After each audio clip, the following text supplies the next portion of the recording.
Well, Skinny, how about the turnaround that this defense has had so far in training camp, especially today?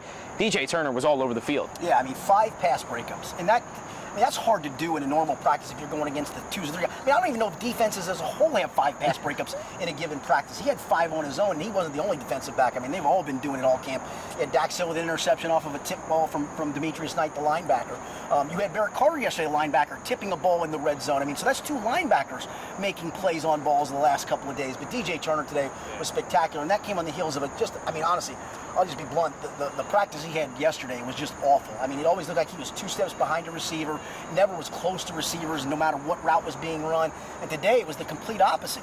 Jamar Chase, T. Higgins, you name it, he was covering them and knocking them down. And listen, he probably has fallen behind a little bit in the cornerback race, and some of this is going to depend on how Dax Hill's knee responds and if he's ready to go in the opener.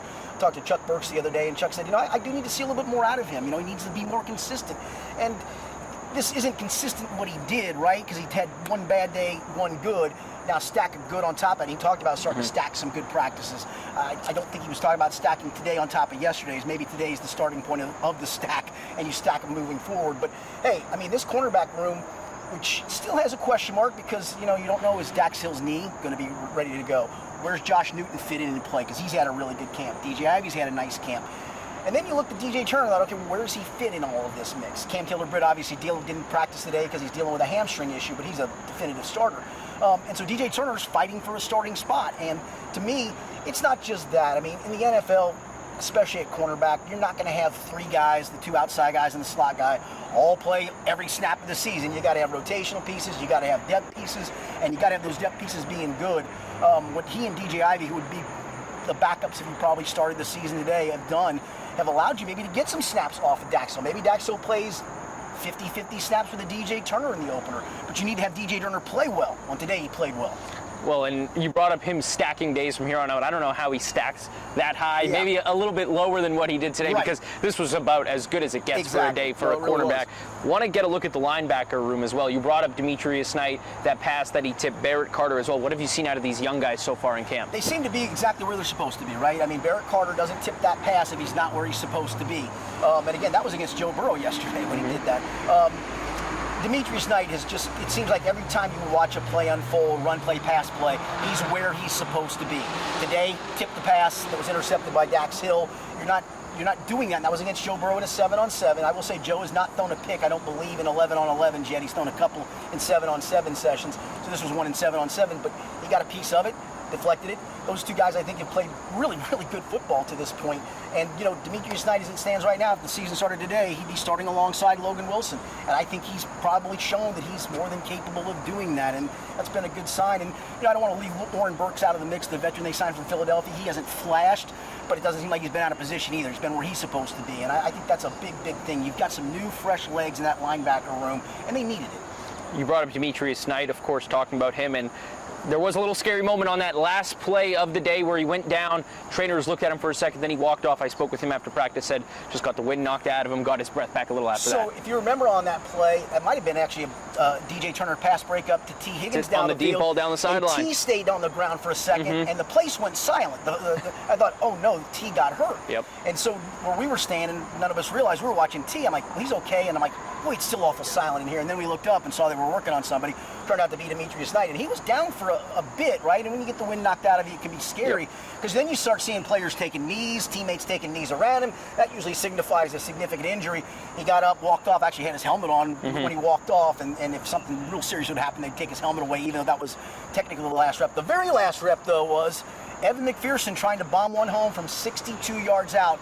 He had the distance. It was just a hair wide right. Other than that, this kid's been automatic in camp so far. I think, is that his first missed kick of training camp? No, he's missed 3. He missed 1 in the indoor the other day after a red zone session. He missed 1 wide right outdoors a couple of days ago. So 3 misses out of probably 30 attempts, and one of those 3 misses from 62 yards out, and it didn't miss by much. That's getting it done. I mean, we talked about the story I did. Yep. We talked to him last week about kind of changing his technique. It seems to be working well for him. But what have you seen out of this wide receiver group? Jermaine Burton had a couple of plays today where he was streaking down the field. There was one throw that just went off of his hand, but he's been all over the field. Where do you see that third receiver spot going so far? I think right now, if you did it, it would be Charlie Jones 4, Jermaine Burton 5, and then the 6th is up for grab. If they keep 6, they might even keep 7.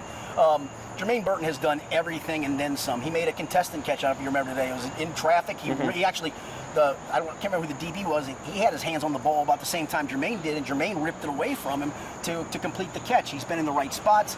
Talked about talking with Troy Walters, the wide receivers coach, last week about a bunch of different receivers, and I was asking about Jermaine. And he said, he's getting lined up. He goes, I know that sounds simple. He goes, but last year I'm having to tell him, you got to be here, man. You got to move here. He's coming out of his breaks at the right time. He's reliable. He's catching the ball. And that wasn't Jermaine Burton at all last year, even going back to training camp. I mean, he was a mess, to be quite frank. Joe Burrow yesterday brought up Mitchell Tinsley's name. And trust me, Joe Burrow doesn't bring up your name if you haven't caught his eye. Mitchell Tinsley is an extreme long shot to make this team, basically because of numbers. Now, that doesn't mean he can't be a practice squad guy that could be a depth piece if something happens.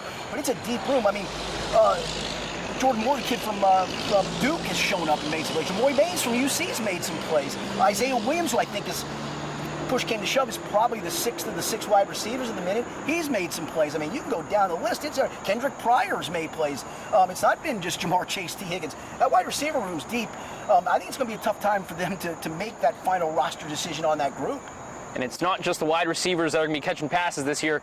Obviously, in a Joe Burrow-type offense, the running backs are getting involved, the tight ends as well. And today, the Bengals signing a new tight end in Noah Fant. What are your thoughts on that move? Yeah, that was interesting because I really thought they felt set at tight end, right? Everybody kind of had their role. Gesicki, the receiver. Drew Sample had that kind of niche role as either an inline blocker or sometimes they'd line him up in the backfield as a pass blocker on third down safety valve guy.